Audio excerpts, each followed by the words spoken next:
Good evening, everyone, and welcome to our September Rights at Night from GAE. I am Lisa Morgan, a kindergarten teacher and current president of the Georgia Association of Educators.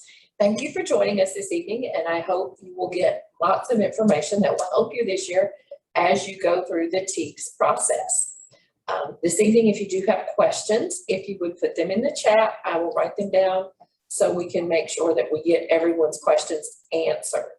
At this point, I am going to turn the presentation over to our General Counsel, Mike McGonigal, and he is going to start our presentation with the legal aspect of TKES. Good evening, everybody. Well, so that's good. So we're going to review some of the legal aspects of the TKES evaluation system, and then a few minutes on the Grade Integrity Act, just as a refresher and reminder of that particular law as well. So I'll start a presentation about legal aspects. We need just to be reminded of where our laws come from.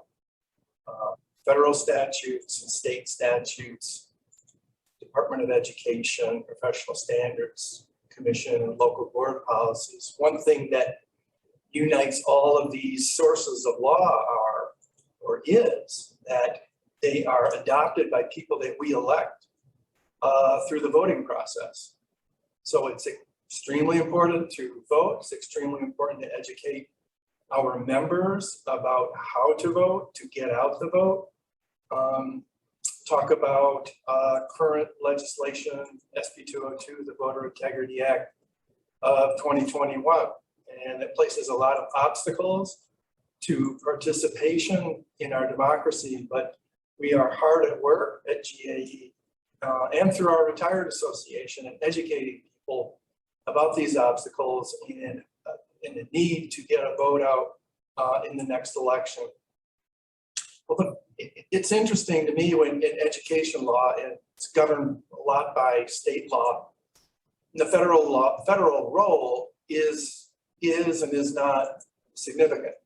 When it comes to TKES, it's pretty significant because the federal government, beginning in 2003 in the second Bush's first administration, they adopted a law called No Child Left Behind. And No Child Left Behind, for those who want to relive those days, I don't necessarily want to, but they adopted what are called accountability measures.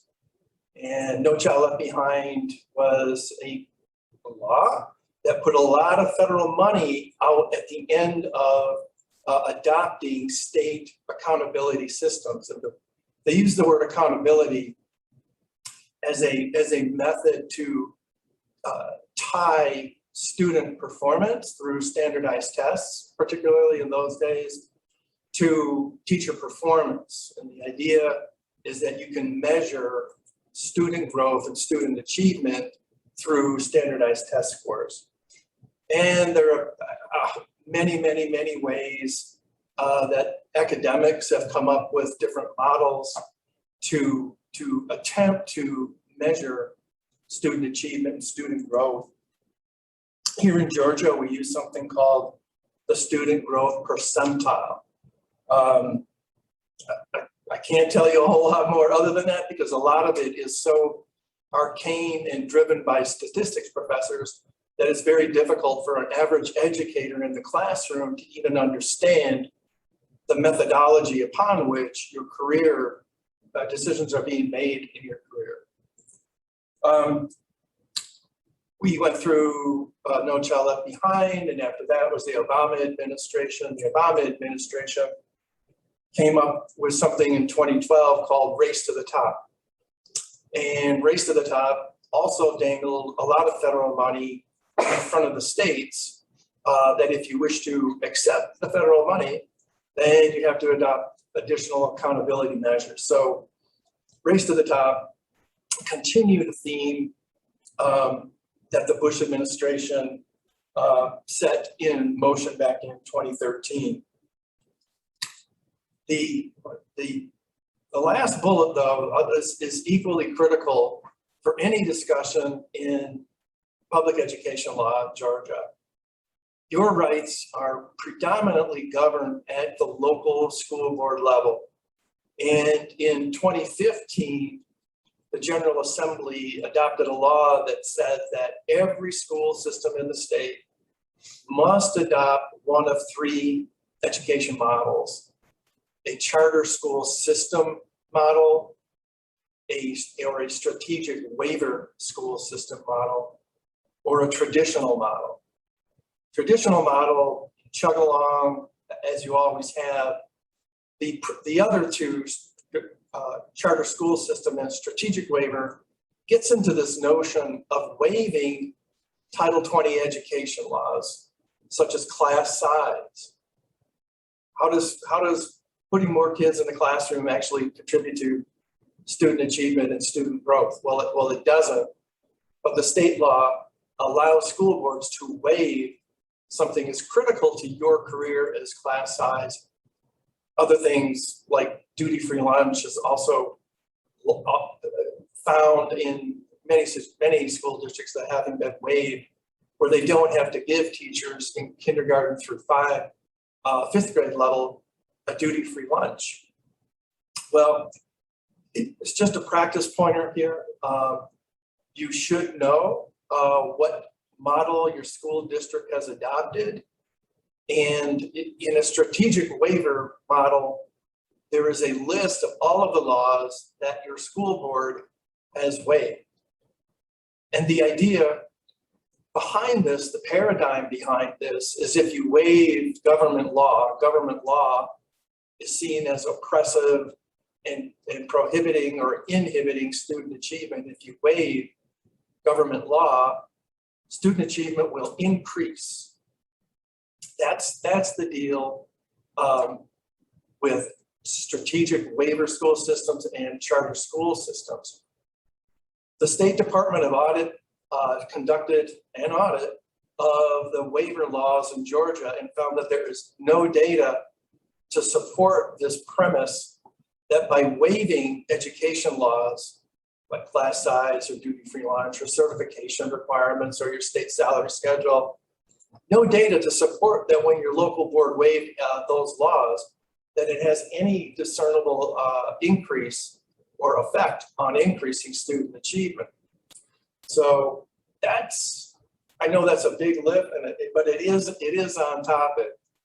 Of course, the one thing I would say before leaving the slide, one thing districts cannot waive is TKES. they can waive a whole lot of things, but not this accountability law, not your teacher evaluation or your leader evaluation protocols. Sorry to say. So GAE, we certainly agree that personal evaluations are a necessary tool, right? If I'm not doing something right, I really should know so that I can correct it. And we believe strongly in professional support as well. If I'm in special needs and I need additional training in whatever it is of the student's exceptionality, this district is obligated to provide it. Or if I'm showing weakness in writing my lesson plans. Okay, I'm a first-year teacher. I spoke to one today. She was having trouble writing her lesson plans. Unfortunately, the principal in this particular school was berating her in front of her class. And that is something that just simply cannot be tolerated. But the evaluation tool is necessary. And we agree, obviously, with 10 standards. The 10 standards in the TKES are fine, they're noble, they're good, they're helpful. But as we all know, the evaluation instrument is generally only as good as the administrator who is administering the evaluation. And I had forgotten, when I had first started at GAE, I was approached by UGA education law professors, the Joe Blaze and Joseph Blaze. And they wanted me to read the galley proof of a book called Breaking the Silence, Overcoming the Problem of Principal Mistreatment of Teachers. And you can Google the Blazes. They're still at the University of Georgia, last name Blase, to read their book about, they studied the ways in a qualitative method of interviewing classroom educators in all the sort of covert ways that administration can play retaliation games in the classroom. And it's a very good book, very enlightening. The other half of the Blaze repertoire, many of their books are about how administrators can be really good administrators. And they've written numerous books about that, how to be a good administrator, a positive administrator, and also how to empower teachers in the classroom. So I'd encourage you to go to Google them and start reading their books.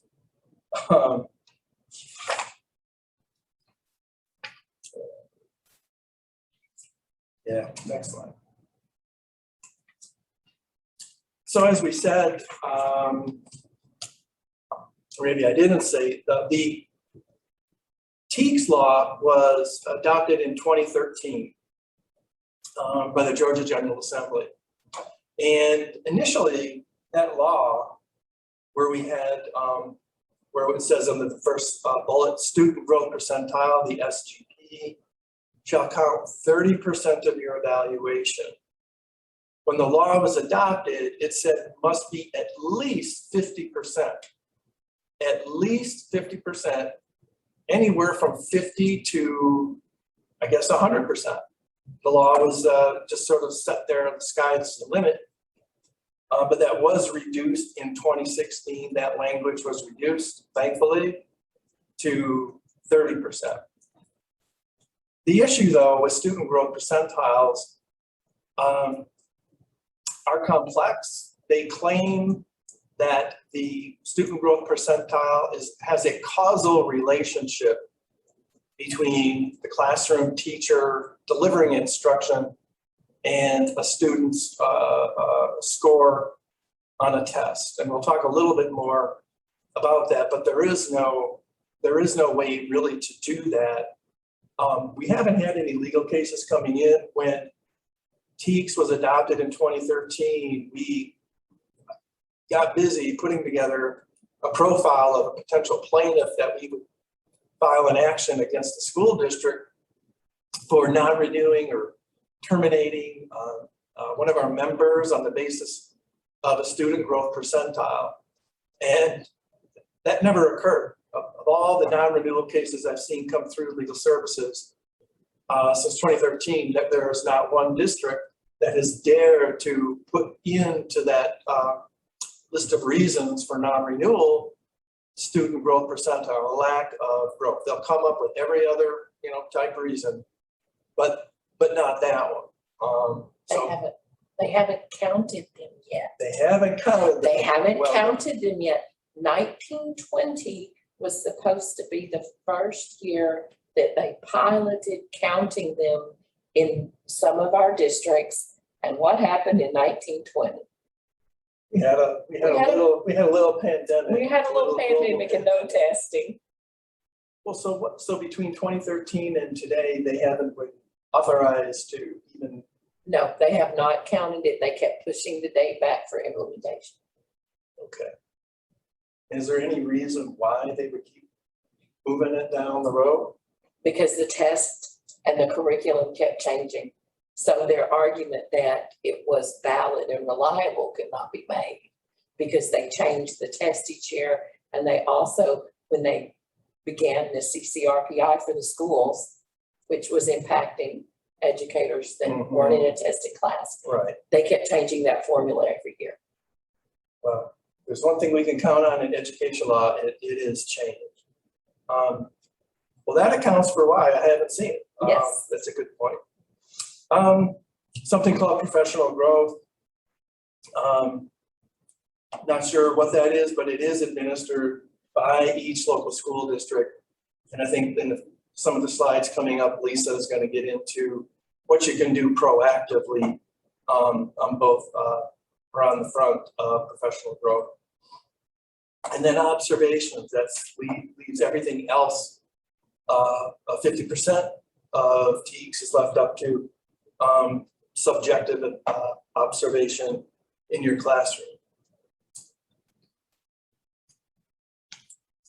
One of the things that really gets me going is back in 2013 again, when the legislature adopted TKES, they slipped in this provision that if you get an ineffective rating on your TKES, that creates a presumption of incompetence. So what that means in the real world, in practice, if the district is non-renewing if you have a right to due process and hearing, in theory, all the district has to do is introduce, Mike's TKES evaluation of ineffective and just say, that's all the proof I have to show.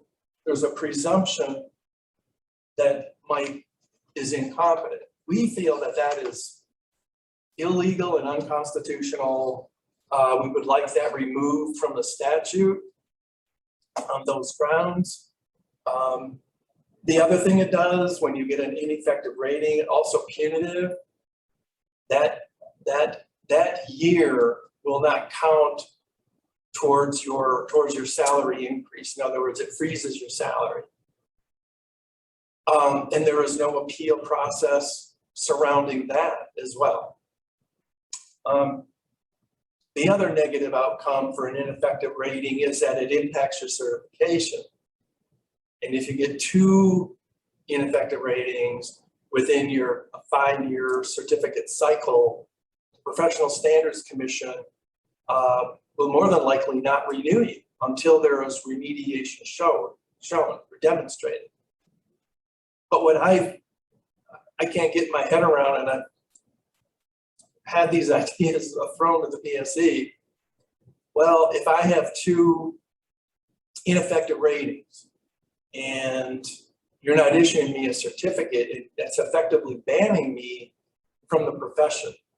And we all know that ineffective rating can be based on a lot of different unfairness and bias and all the rest of those injustices that play into ineffective ratings. But if you take away my license, you put me in a position of not being able to show that I've remediated the rating.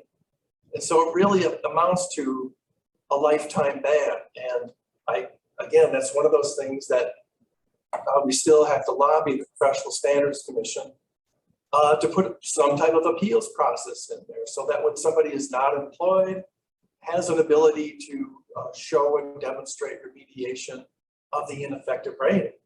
Because people can learn and they can grow. And that's, those are some of the consequences of an ineffective rating. And unfortunately, we don't have appeals processes for salary freeze or non-renewing your license. And the other thing that kind of gets a lot of attention, even though TKES is a state law, school districts have all kinds of authority and discretion to add to the evaluation process. So there is no uniformity as maybe you might expect or maybe you don't expect it. But when we get calls from folks around the state, we always have to localize the issue, look at the local evaluation process. I'm not sure I mentioned, well, here, let's go to the next slide and talk about student growth percentiles a little bit more.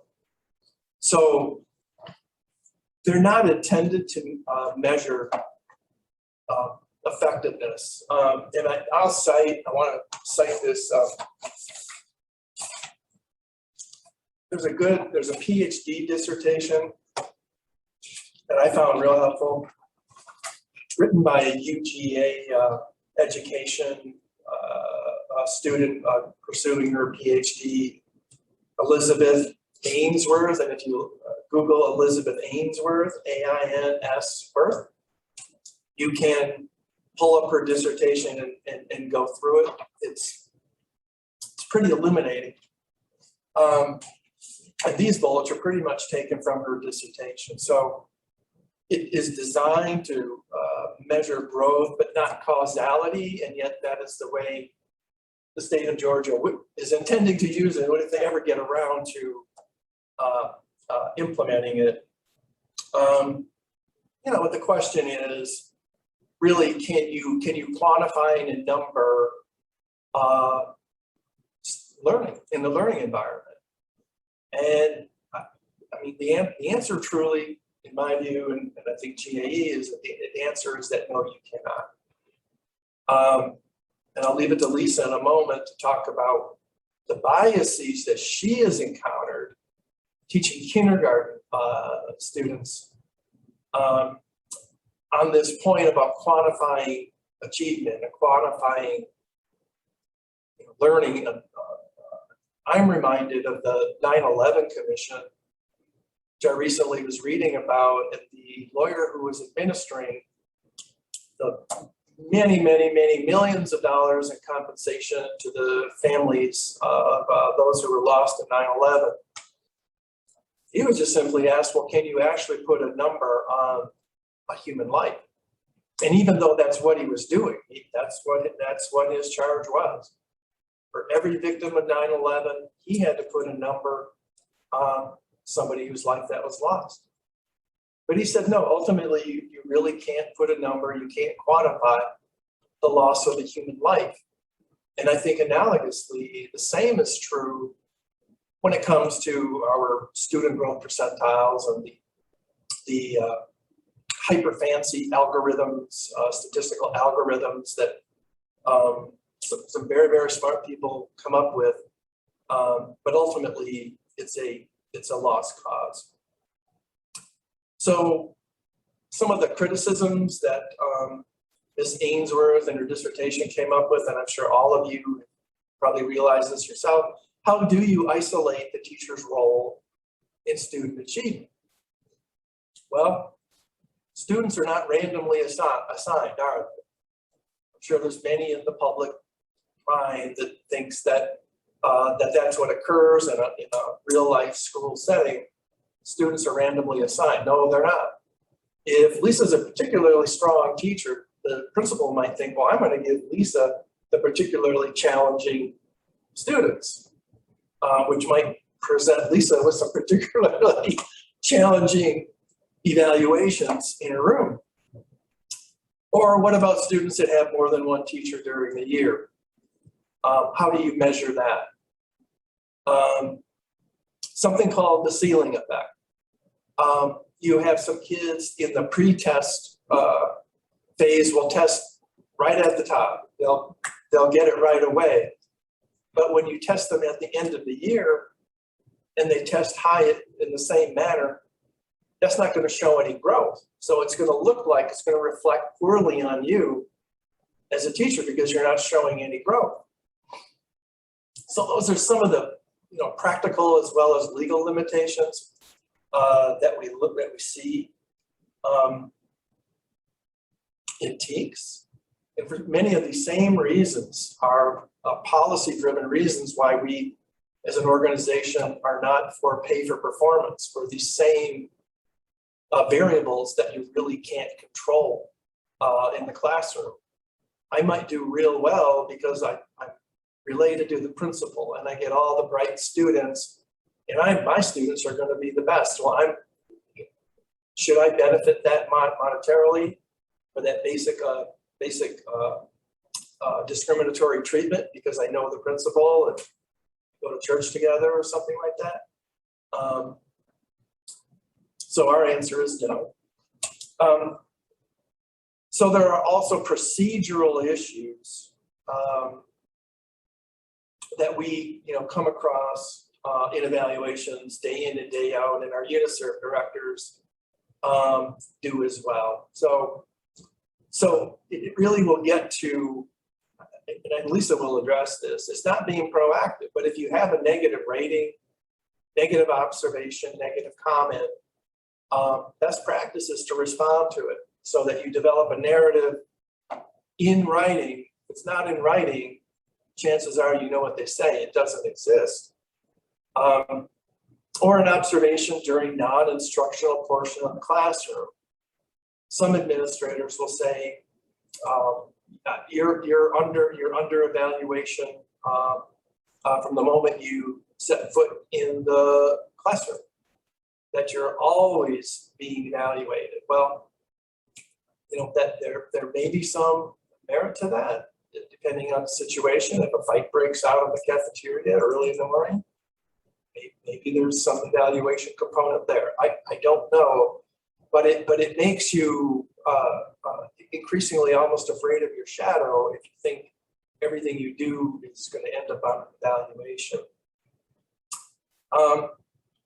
Common TKES pitfalls.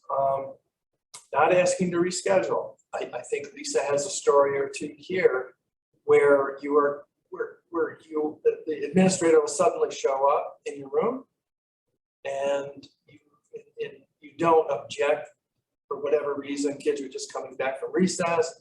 How do you handle that situation? You can always ask to reschedule. You always can. You always can ask to do that. Signing your TKES without uploading response to negative scores. Well, that contributes to the narrative that you have to counter. You have to counter the negative with, neutralize that through your own narrative. Documenting the procedural defects by the evaluator through emails or letters, procedural defects. You know, the TKES handbook is getting shorter and shorter, and they're trimming it down over the years, but it is still a procedural document at the end of the day that leads to a rating. Now, thanks to GAE, in 2019, was it 20 or 2020? 2020, we proposed and the legislature adopted House Bill 86, which gives educators the right to challenge your evaluation rating through a process. And by July 1st of this year, 2021, every school district in Georgia is required to have a TKES rating appeal process. I know we have pushed it out to all of our members, but now's a good time. You can do it right now. Go to your school Board of Education website and look to see that they have indeed adopted a TKES rating appeal process. And just because they adopted one the way it looks now, excuse me, doesn't mean that we can't approach them with ideas to amend the appeal process. I had a few school districts send me what the school districts were proposing, and it was a template proposed by, I'm assuming by the School Superintendents Association or GSBA, the Georgia School Board Association. It didn't provide, let's just say it provided the very minimal due process rights that you would even find in the grievance process, the grievance procedures in your local school district. It really did not look out for your interests. We have at least one school district, I guess I can brag on them a little bit.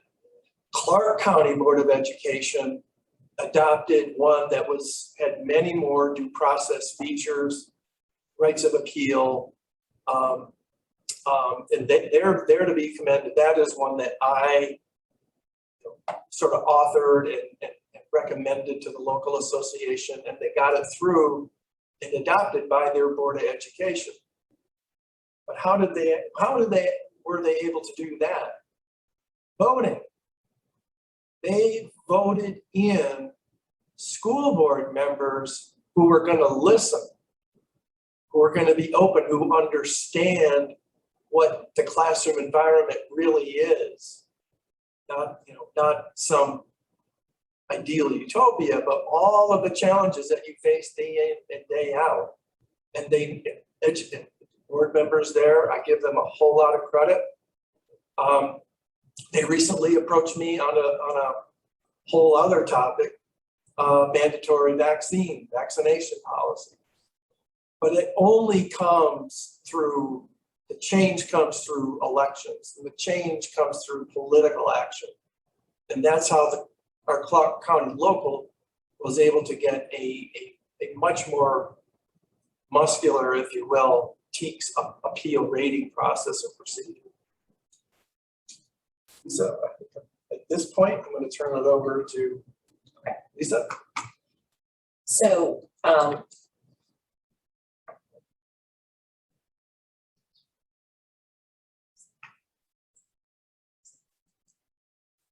we go. Okay, so that's what's in the law, but we all know what happens in the law and what our legislators write in the law at the state capitol doesn't always translate when it goes through all the Department of Education and our county office and our principal, actually down to our classroom. So the 50% TAPS, that's the teacher assessment on the performance standards, our observation. 30% student growth, 20% professional growth.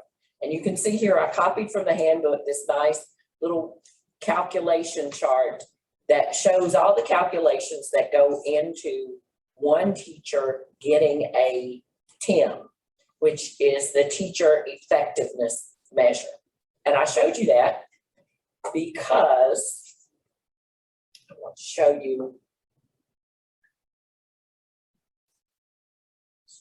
Here we go.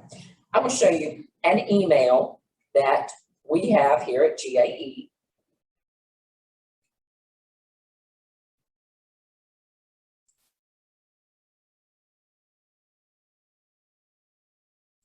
Okay, so this email was received by all our superintendents.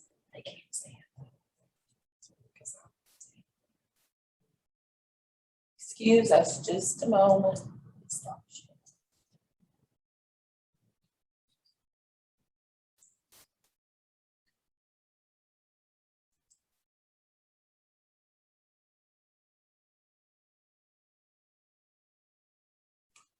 Okay, I'm going to ask you all again, if hold up your hand, if you can see my screen. Okay, are you all seeing the picture with the email?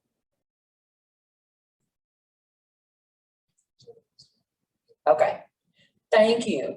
It's Jesse's saying no, Brianna's saying no. Okay, we're gonna fix. Okay, here's what we're gonna fix it. Okay, we're going to switch.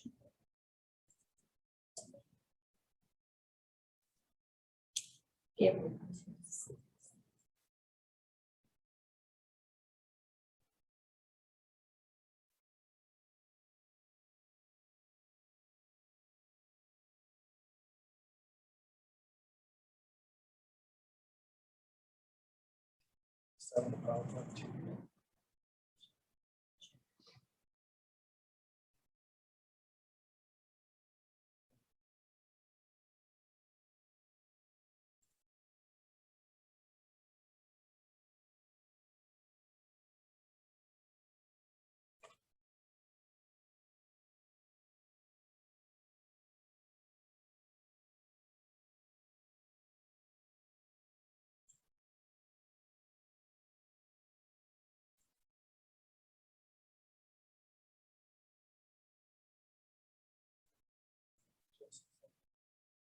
Okay, you can see me now.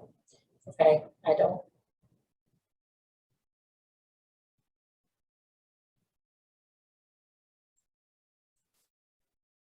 So this is the header from an email that we have here at GAE from the State Department of Education to everyone's superintendent. And this is what it says. This is the requirements from the State Department of Education for Teacher Keys for this year. I know that's small for you, but I wanted you to see this was an actual email that was sent to everyone's superintendents. So for 2021, 2022, what is actually required in Teacher Keys? 3 conferences. You had to have your peer evaluation conference, your mid-year conference, and the summative conferences. You are required to do your self-assessments and multiple observations. The law requires multiple observations. For this year, the Georgia Department of Education interprets this as at least 2 observations for all teachers. So I know some of you have said our district is still requiring 6 for new teachers. The district can, but the state is only requiring 2. So if you happen to be in that 2nd or 3rd year and you were told you were only getting the 2, that is fine. Professional development is also a requirement of the state, but the local districts get to determine how that happens. And we'll talk about that a little bit about the goals, because I know some people have said, my district has said, they're telling me what my goal is. And we're going to talk about what we need to do, all of us, what GAE needs to do, what your local needs to do, and what you need to do to advocate that you complete your own goal. Because when we finally get through the pandemic, your professional learning goal that you set in Teacher Keys is going to be, you ready for this? I'm ready. That's going to be the professional development requirement for you to renew your certificate. So that's going to be very important. Okay, so the professional growth goal or the professional growth plan. And this is straight from the Teacher Keys manual. And I want everybody to look in the chat because I have uploaded into the chat the 2021-2022 Teacher Keys manual. So if you don't have a copy of it already, you can download it from the chat. So the local board, the local system determines the criteria for rating your professional growth plan or your professional growth goal. But see the bold. It is highly recommended this component mirror the expectation of the Georgia Professional Standards Commission recertification requirements. That the goal or the plan may extend beyond a single school year, and it should be rated based on progress toward or attainment of the goal and or completion of the plan. They can address weaknesses identified in TAPs from the previous year, your individual professional goals, school improvement goals, district improvement goals, or any other district or school identified need. But the thing you must think about when you are writing these goals, when you're coming up with your goal, how is this controlled? And I know I've heard from some of you, well, my school said to put in the goal to increase student achievement by da-da-da-da-da. If you do that, you have just given away the control, and you've just given away what we won when they reduced student achievement from counting 50%. You've allowed them to once again make student achievement count 50%. The rubric in your Teacher Keys handbook for the suggested rubric for evaluating professional growth. If you look at this rubric, which is suggested, it is optional, but we want our districts to use this. Look at level 3, proficient. The teacher provides evidence that classroom practice has changed. The knowledge and/or skills are applied in the classroom on a consistent basis. Level 1 is the teacher participates in a professional growth activity, sign-in sheets, verify attendance. This goal is not supposed to be about what our students do. This goal is about what we do. I will give you the example of my professional growth goal. And everybody on my team did this, and we did this over, it was 2 years. So the first year, we said our goal was to implement interactive journals in science and social studies. So that was something we learned about. That was something, the best practice we could implement in our classroom. And everybody on the grade level did the same goal. So then level 3 says they provide evidence that classroom practice has been changed. So we helped each other, and every week we worked on our lesson plans together, and every week we all worked together to make sure once a week we were doing interactive journals in science and social studies. So our evidence was there. We had changed our practice. It was in our lesson plans. We had the students' interactive journals. We met our professional goal. Then the next year, we said, well, that worked really great last year.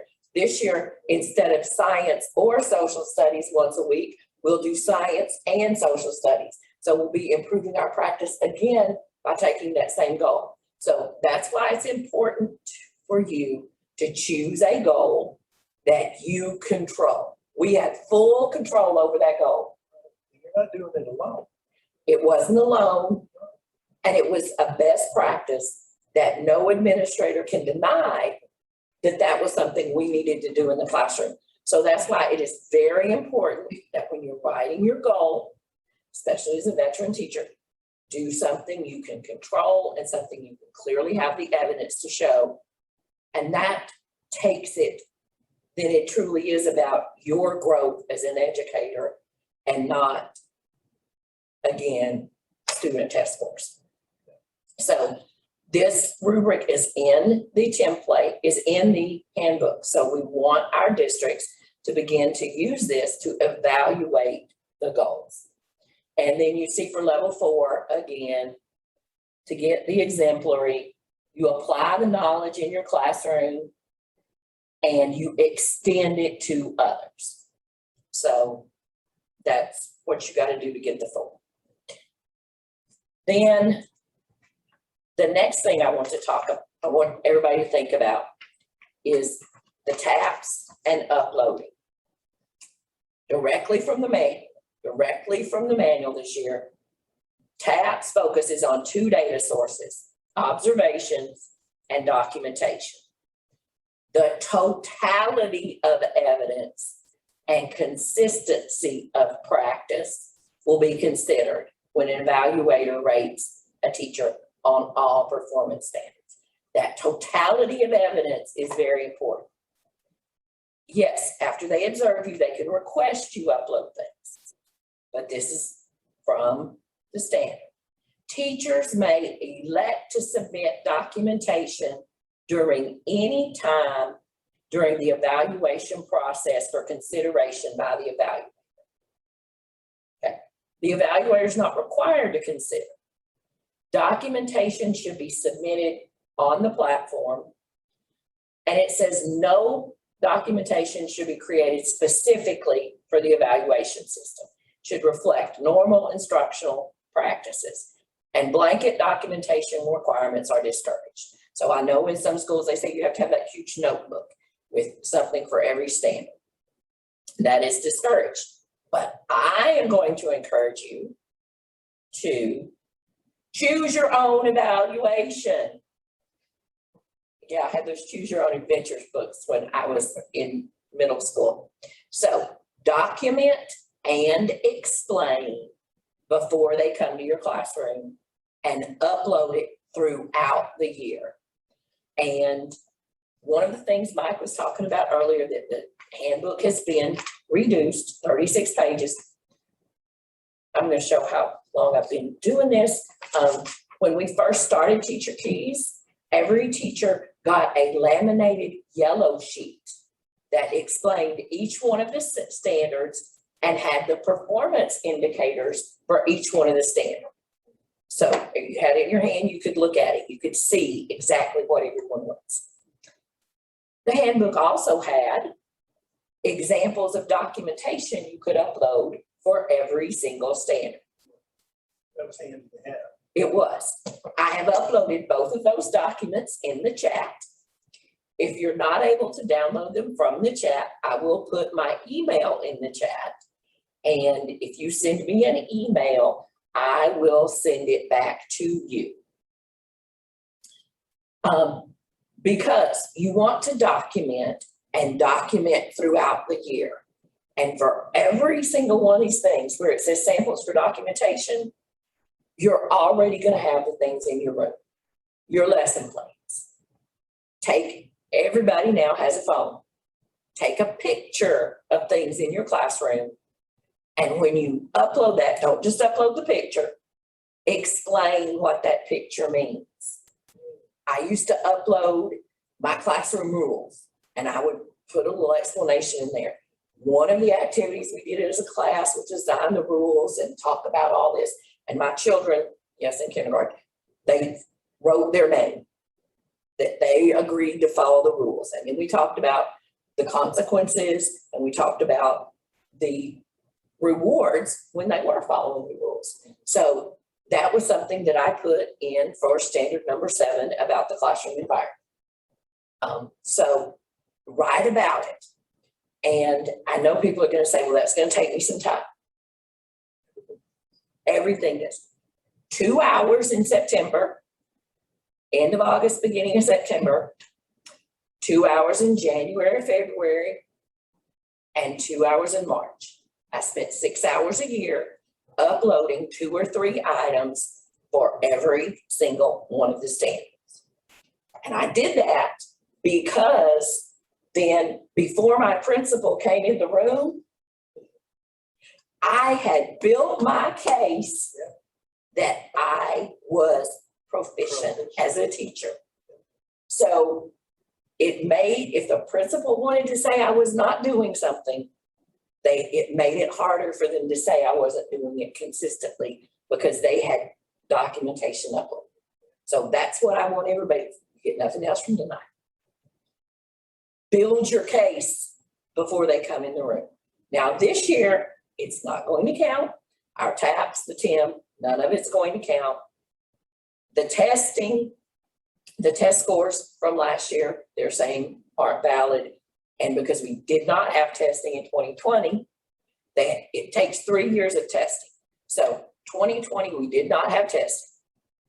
So we've got 21, 22, 23. It'll be 2024 before they can say they're going to count the testing. So it's going to be all based on your TAPs and your professional growth, both of which you can control. Now, those examples of the documents to upload, are those in the current TKES manual or have that gone by the wayside? No, they're gone. They're gone. That's why people need to, you're going to put that in the chat. So I put it in the chat. They can email me. I kept the 2012-2013 Teacher Keys manual. It was 358 pages. And it had multiple pages for each standard. The current document has 1 page for each standard. It does, all it lists is the indicators and it has the rubric, but it does not show how you can show yourself and show yourself proficient before they arrive. That's, and it had an error in there that you could appeal your rating. Yes. So that is one thing we should talk about, I think, with the ratings. is because it's only if you have signed your fourth contract. That So, is true. That is yes. true. So if you are in your first 3 years, we can still only appeal process. Now, a local board can amend the policy to provide rights greater than Okay. the state statute. So once again, we need to be talking to our local boards, and our local leaders need to be talking to our local boards, and they can grant the full appeal to the first 3 year teachers in the first 3 years. They just can't diminish what's in the state statute, but they can add greater rights at the local level. And I have some people saying they're not seeing the documents, and when Mike starts talking about the next part, I'll put them back in the chat again. And I do have, we did have one question. The appeal policy. We know they all looked very similar. What were they missing Oh, that we need to ask for? well, I have a model policy that we will get to this group. I can email. Off the top of my head, more than one level of appeal and appeal to the local board. There was no right of appealing it. What they wanted was an appeal to your principal, an appeal maybe to your superintendent, and that's it. Not allowing the opportunity for the local board of education to be the final judge and jury on the rating. I'm just trying to think, right of representation. You know, they didn't want you to have a representative, whether it would be a UNISERV director or an attorney, through the process. That wasn't in their template. I'm shocked they don't want me to have someone there to protect I'm me. shocked. Okay. So, but we will get that to you. The one that we used, the one Jesse Evans and Clark County used to get successfully through there. And one more thing before we go on, that is a little bit of my advice that I always gave to members in my school. When you do your self-assessment, be honest, but don't be your own worst enemy. If you believe, we all know as educators, there are things we need to improve on. But if you believe you are proficient in that standard, say you are proficient in that standard. There's always going to be something we as an educator can do better, but don't be your own worst critic. And I've been talking about having to choose your own evaluation. Well, don't choose a bad one in the self-assessment. Don't say I need development or ineffective. And then how are you going to get from there? Because the first thing the principal's going to say, oh, well, she told me she needed improvement here. And then if something happens and you can't show that you were able to make tremendous improvement, then you shot yourself in the foot. So please don't do that. And what I'm going to upload them again, and we will, everyone that registered for tonight, we will send you all the documents as well tomorrow in an email. Okay, so we're to the grade. Okay. Awesome. It's just, it's just a quick reminder of the Grade Integrity Act. We get a lot of calls about I'm being pressured to change a grade. And as a professional, you're entitled to assign a grade to the student that you truly believe is warranted or is merited, if you will. We got a law passed a number of years ago that's referred to as the Grade Integrity Act. And it basically, I've just paraphrased the law right there, is that you can't be required or coerced to change a grade. And they can't mark you down or retaliate for you not changing the grade. And key to the law is that if an administrator, you can tell the administrator, no, I'm not going to change a grade. The administrator does have the right and ability to change the grade that you assigned, but it has to be noted in the record, the formal official record, that you didn't change the grade, that it was the assistant principal or the principal shifting the burden onto them to justify the grade. And it's always going to be a higher grade than what the student wanted or earned.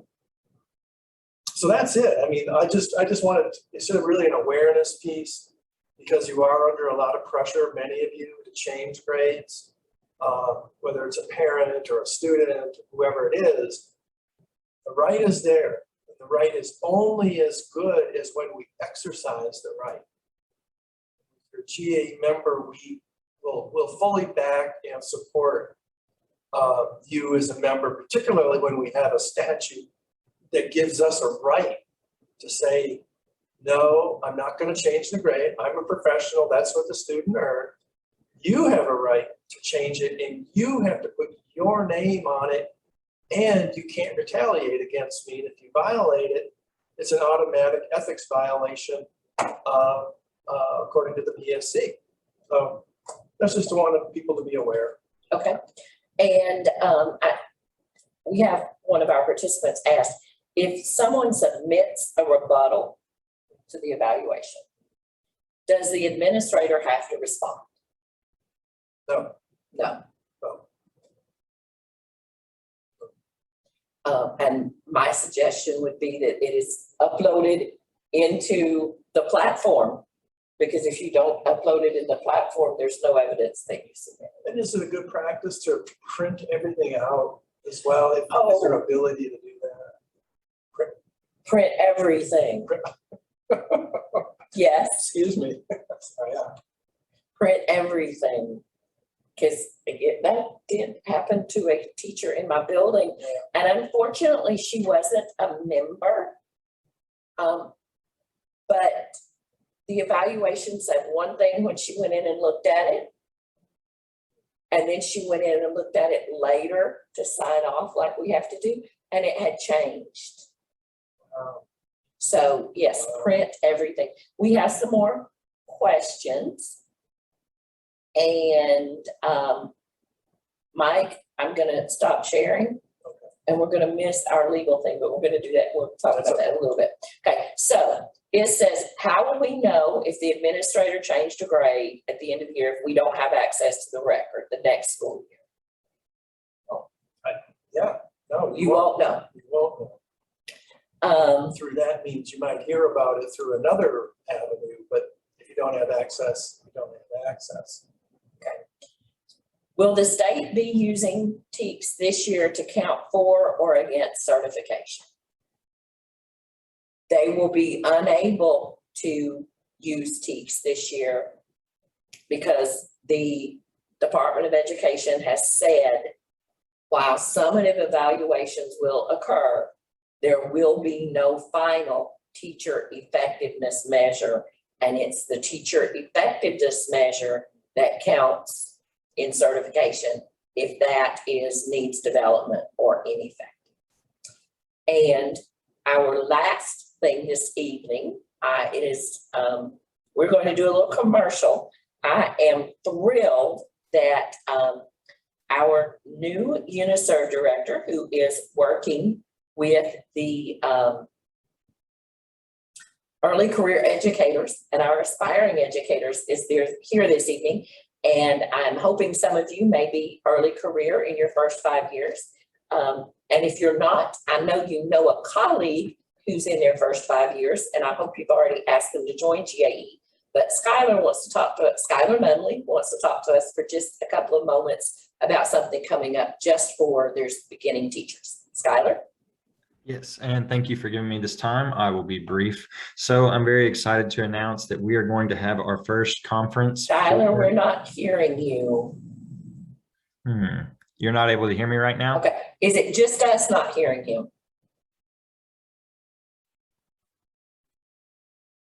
Can anyone else hear? I'm not sure. I can hear him. Okay, awesome. Thank you, Jesse. Okay, So- go ahead, Scott. As they said, I'm Skylar Nunley. I'm really excited to announce that I have partnered with other Zone 2 states in the NEA to have a conference exclusively for early career educators. That would be people that have taught from this being their first year up until having 5 years in education. Especially with the way that these last 3 years have gone, we know that for new teachers, it is extremely, extremely challenging, and they are facing instances where they don't feel supported, where they don't feel prepared, where they're not wanting to stay in the profession. So we're partnering with NEA to really fight that with our Recharge, Reflect, and Refresh conference. It will be a virtual conference just due to rising cases and things like that, but also so that we can connect with other early career educators across the state. It will count for professional development, and it will be 100% free for you all to attend. So there's going to be several things ranging from integrating technology with instruction, diversity and equity, stress management, innovation in the classroom. All of those things will be included. I've put a link to that in the chat where you can sign up for free if you are an early career educator member. And I just ask that you spread that to other educators in your buildings, your districts, your locals.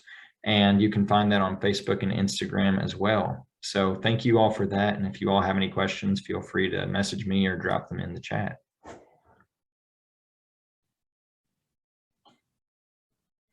Okay, thank you, Skylar. The last commercial for this evening, I want to let everyone know that we do have our next Rights at Night, which will be October 26th. And you want to go ahead and sign up for that session now. We talked a little bit earlier about the strategic waiver school systems and the charter school systems.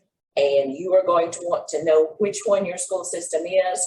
And unfortunately, the Department of Education has some plans that are to expand those waivers instead of reducing them.